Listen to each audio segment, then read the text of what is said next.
Mga content creators, gusto kong itanong sa'yo, handa na ba talaga ang account mo kumita? O gusto mo lang kumita pero hindi pa ready ang foundation? Kasi tandaan mo, monetization is not where growth starts. Monetization is where value gets rewarded.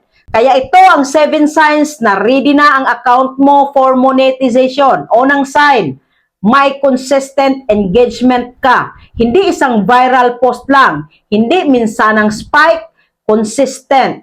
May likes, may comments, may shares. Regular. Bakit mahalaga yan? Dahil consistency attracts monetization, hindi aksidenteng virality. Pangalawang sign, may loyal audience ka na bumabalik. May mga viewers na lagi kang hinahanap, laging nanonood, laging nagko-comment, laging present. Kapag may repeat audience ka, may community ka. At kapag may community ka, may monetization potential ka.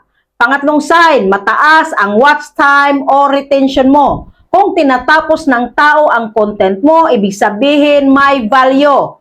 At tandaan, attention is currency. Kapag hawak mo ang atensyon, may asset ka. Pang-apat, may value-driven content ka. Hindi puro random post lang.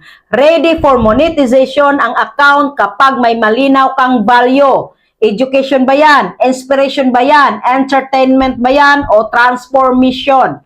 May dahilan bakit ka pinapanood. Hindi lang dahil nagkataon. Panglima, dumadami ang followers mo organically, hindi pilit, hindi fake engagement, natural ang growth. Ibig sabihin may momentum at momentum attracts opportunity. Brands like momentum, platforms reward momentum.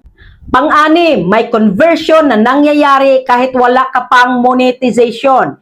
Ito powerful. May nag-i-inquire sa'yo, may nagtatanong ng advice, may bumibili ng recommendation mo, may sumasali sa opportunity mo. Ibig sabihin, nagko-convert ka na. At kung may conversion na, monetization is the next layer. At pang-pito, pinaka-importanting sign, may tiwala. Dahil sa totoo lang, ang binabayaran sa digital world, hindi views, trust. Kung may tiwala ang audience sa'yo, doon pumapasok ang earnings, affiliate, brand deals, meta monetization, products, services, business opportunities. Lahat yan umiikot sa trust.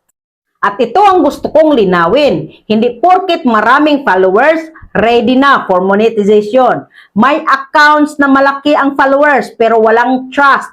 Mahina ang conversion, mahina ang earnings, at may maliit na account pero sobrang lakas kumita. Bakit? Because trust bets size, always. Kaya kung gusto mong malaman kung ready ka na, tanungin mo ang sarili mo, may engagement ba ako? May loyal audience ba ako? May retention ba ako? May value ba ang content ko? May organic growth ba ako? May conversion ba akong nakikita? At may trust ba ako?